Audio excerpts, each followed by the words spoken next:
Ya Ali Madad. On the 13th of December, a few weeks ago, Mawlana Hazar Imam graced the Jamaat with a Talika Mubarak on the occasion of his birthday. The Talika spoke about the economic challenges that are facing the Jamaat in various parts of the world. He mentioned that a number of countries where the Jamaat is living are going to enter a period of austerity, and this will put both pressure on national as well as family resources. In this context, Mawlana Hazar Imam's guidance has been that all members of the Jamaat, irrespective of their status, exercise prudence in managing their lives and activities. Today, I hope to share with you some further insights to help us understand the context of the Talika we received on the 13th of December. I will cover three emerging trends with you and think through what this means for our Jamaat.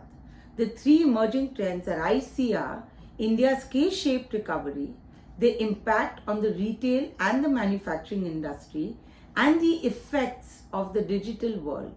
I will then go on to share with you some insights about the climate change that is affecting the world. The year 2022 has been a very challenging year globally. Yet, amid all the gloom, by most standards, India sailed through 2022 relatively well. The lifting of pandemic restrictions allowed normal life to resume and migrants to once again move around across the country. Inflation in India is pegged to be 6.5%. This looked positive and stable compared to most other countries like America and Britain, let alone Sri Lanka. The economy was forecast to expand by a respectable 6.8% for the full year. What is most impressive is measured in dollars at current prices, India is now the world's fifth largest economy.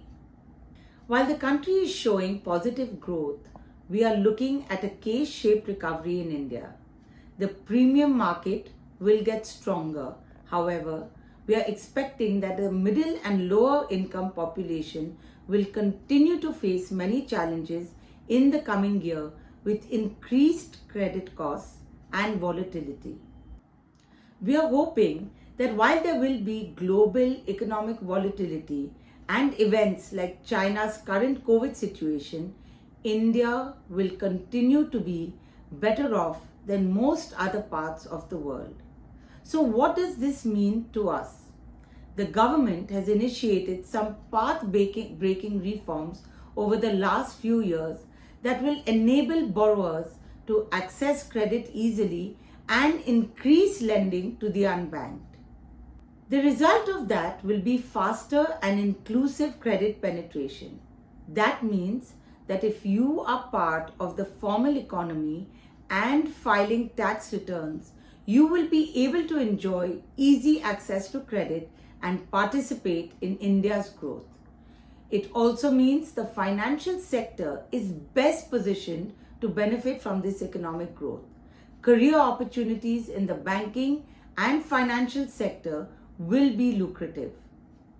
Secondly, while retail with a mix of online and offline will see a challenging time ahead, we believe that manufacturing will continue to see strong growth driven by domestic consumption and increased import restrictions. The Government of India has led several initiatives to take manufacturing GDP from 16% to 25% over time. Companies involved in manufacturing across sectors will be the biggest beneficiaries of this. Also, companies that are focused on domestic demand will do better than those focused on exports as the rest of the world faces potential recession. What does this mean for us? Increased opportunities in manufacturing, but also opportunities in supply chain, warehousing, and other allied industries. For retailers too, it will mean simplifying their business. For example, reducing SKUs So you have mainly fast moving products that will ensure sales throughput and minimum dead stock. Simplify your back end supply chain and thus your investments and optimize costs. It is also important to understand the strength of working together to face these challenges. There are multiple alliances all over the country and within the community which can together purchase and face lower costs through volume discounting. Thirdly, the digital world is going through exponential changes. This is not only in consumption but across all aspects of our life, including the geopolitical world. Did you know, for example, that in national security, Microsoft is doing more to defend Ukraine than most NATO allies, despite it not even being having any status in the alliance? In the global economy, increasingly powerful technology platforms are gaining share in the consumer marketplace, and they are determining the winners and the losers. Even in media, as they struggle to sign up new subscribers and take on competitors, streaming platforms continue to invest heavily in content. Artificial intelligence is growing faster than we can forecast. For example, the expectation is that in 2023, robo-taxis will take to the roads not only in China and UAE but elsewhere as well. 2 German cities will hold trials of level 4 autonomous vehicles with human drivers barely needed. What does this mean for us as a Jamaat?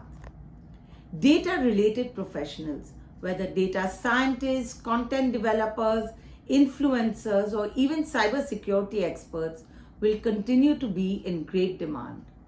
As data expands exponentially, the ability to scrape it and monetize it will determine success. Data-driven decision-making will help improve efficiency and lower costs. Flexibility in reward structures and roles will become critical as businesses adapt to this new changing world.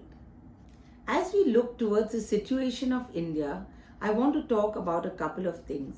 States will show different levels of growth depending on government spending, and India will not necessarily see a unified growth across the country. The central bank maintained its inflation forecast for fiscal year 2023 at 6.7% and economic growth forecast at 6.8%. Interest rates are also expected to increase.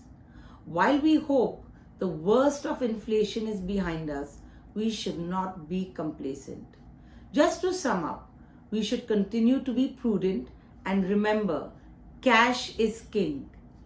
In investments, allow for flexibility and avoid making huge financial commitments.